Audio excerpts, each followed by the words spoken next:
تحریک لبیک پاکستان کا راولپنڈی میں نظریہ پاکستان مارچ ملین مارچ میں تبدیل ہو گیا۔ عوام کا سمندر امڈ آیا، لاکھوں لوگوں کی شرکت۔ فیض آباد کی طرف جانے والے جلوس میں سینکڑوں گاڑیاں اور پیدل افراد نے شرکت کی۔ راولپنڈی میں ٹی ایل پی کا نظریہ پاکستان مارچ علامہ سعد رضوی کی زیر قیادت ریلی اپنی منزل فیض آباد پہنچ گئی۔ فیض آباد میں سبز ہلالی پرچموں کی بہار، عوام نے بینرز، پلے کارڈز بھی اٹھا رکھے تھے۔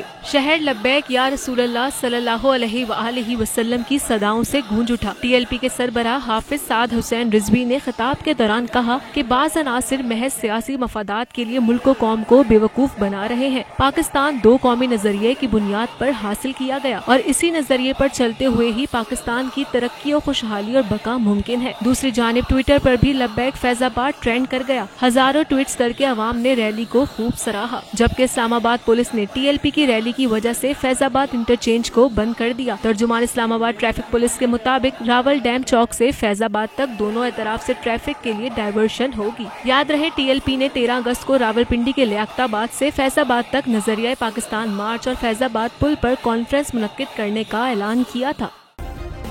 سبسکرائب کریں اور بیل دبائیں تاکہ کوئی خبر رہ نہ جائے۔